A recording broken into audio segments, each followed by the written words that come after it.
چھوٹے چھوٹے دانے۔ پیارے بچوں، ایک دفعہ کا ذکر ہے، کسی جنگل میں ایک ننھی چیونٹی اپنی بوڑھی ماں کے ساتھ رہتی تھی۔ ننھی چیونٹی کی ماں جب تک صحت مند تھی اپنے اور ننھی چیونٹی کے لیے مزیدار دانے لاتی، لیکن جب اس کی ماں بیمار اور بوڑھی ہو گئی تو دانے لانے کی ذمہ داری ننھی چیونٹی پر آ پڑی۔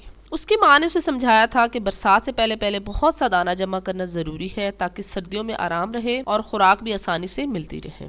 ننھی نے پہلے دن بہت محنت کی اور بہت دور سے چند دانے گھر تک لے جا سکی، پھر اور دانے لانے سے انکار۔ اس کی ماں نے فکر مند لہجے میں کہا، ننھی، صرف ان چند دانوں سے تو کچھ نہ ہوگا، آخر ہم سردیوں میں اپنا پیٹ کیسے بھریں گے؟ اس وقت خوراک بالکل غائب ہوگی۔ ننھی نے کہا، بہت مشکل کام ہے، میں تو صرف چند دانے لا سکتی ہوں، اس سے زیادہ نہیں۔ یہ کہہ کر ننھی سو گئی۔ اگلے دن وہ پھر دانوں کی تلاش میں نکل پڑی۔ اس نے سوچا کہ میں اب بڑے بڑے دانے اپنے گھر میں جمع کروں گی۔ اسے ایک درخت کے قریب بہت سی چیونٹیاں جاتی نظر آئیں۔ جب وہ درخت کے قریب پہنچی تو وہاں روٹی کے بے شمار ٹکڑے پڑے تھے۔ اس نے دیکھا کہ جو چیونٹیاں چھوٹی ہیں وہ بڑی تیزی سے چھوٹے چھوٹے دانے منہ میں اٹھائے لیے جا رہی، جبکہ بڑی چیونٹیاں جو ہیں وہ بڑے بڑے دانے منہ میں دبا کے لیے جا رہی تھی۔ اس نے ایک بڑا سا دانہ منہ میں پکڑا اور چل پڑی، لیکن ابھی چند قدم چلی تھی کہ تھک گئی۔ اس دوران ایک بوڑھی چیونٹی کی نظر ننھی پر پڑی۔ اس نے کہا، بھائی ننھی، کیا بات ہے؟ اس نے سارا قصہ سنایا۔ بڑی خالہ ہنس پڑی۔ بڑی خالہ ننھی چیونٹی کو ایک درخت کے قریب لے گئی جہاں ٹھنڈی چھاؤں تھی۔ بڑی خالہ نے چھوٹی چیونٹیوں کی طرف اشارہ کیا، تم بھی ان کی طرح پھرتی سے کام کرو اور چھوٹے دانے گھر لے جاؤ، بڑے دانے تم نہیں لے جا سکتے۔ اچھا دیکھو ننھی، تم چھوٹے دانے میرے گھر پہنچاؤ اور میں بڑے بڑے دانے تمہارے گھر لے کر چلتی ہوں، لیکن ایک شرط۔ خالہ، مجھے ہر شرط منظور ہے، ننھی خوش ہو کر بولی۔ تم ہر روز 3 گھنٹے کام کرو گی۔ خالہ جان نے شرط بتائی تو ننھی نے فوراً کہا، اسے یہ شرط منظور ہے۔ دن گزرتے گئے۔ چیونٹی پابندی سے روزانہ چھوٹے چھوٹے دانے خالہ جان کے گھر جمع کرتی اور خالہ جان بڑے بڑے دانے ننھی کے گھر لے جاتی۔ ننھی کی ماں خالہ جان سے بہت خوش تھی کہ خوراک جمع کرنے میں مدد کر رہی ہیں۔ جب ننھی ذرا آرام کرتی تو خالہ جان فوراً اسے اٹھنے اور پابندی کرنے کی تاکید کرتی۔ ننھی، بس اب دانے جمع کرنا بند کر۔ ایک دن خالہ جان نے ننھی سے کہا، خالہ جان، میں کچھ دانے اور جمع کرنا چاہتی ہوں۔ ننھی نے جواب دیا، اصل میں ننھی چاہتی تھی کہ خالہ جان بڑے بڑے دانے اس کے گھر جمع کرتی رہیں۔ بس ننھی، خوراک بہت زیادہ جمع ہو گئی ہے، اتنی کافی ہے۔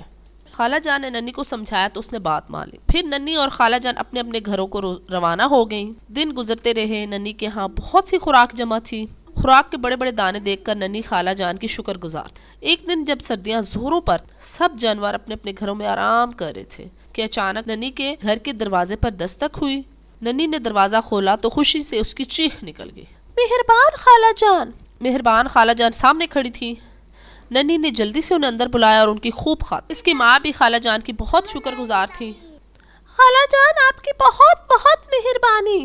ننھی نے خالہ جان سے کہا، کیوں ننھی، کس بات کی مہربانی؟ خالہ جان حیرت سے بولی، خالہ جان، آپ نے یہ اتنی ساری خوراک جو ہمیں دی۔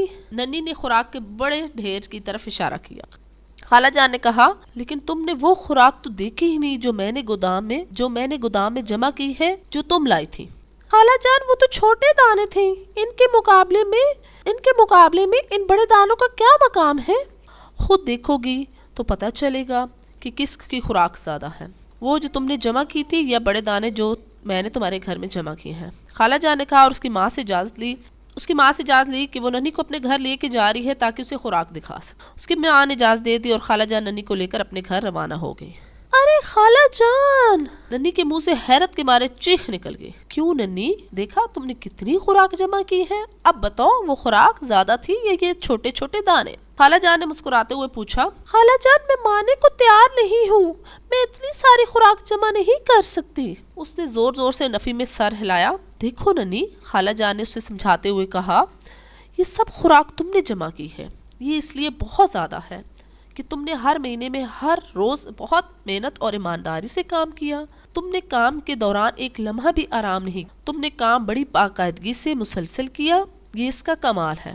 یاد رکھو، محنت اور کام کو باقاعدگی سے کرنے میں ہی کامیابی، اتنی بڑی کامیابی کہ تم حیران ہو جاؤ گی، اتنی حیران جتنی کہ تم اب ہو رہی ہو۔ پھر خالہ جان نے ننھی کو اس ڈھیر میں سے کچھ خوراک اور دے دی، وہی ننھے اور چھوٹے دانوں پر مشتمل۔ ننھی نے خالہ کو اللہ حافظ کہا اور گھر واپس آ گئی۔ امید ہے بچوں آج کی کہانی آپ کو بہت پسند آئی ہوگی، اور مزید کہانیاں دیکھنے کے لیے ہمارے چینل کو سبسکرائب کریں۔ اللہ حافظ.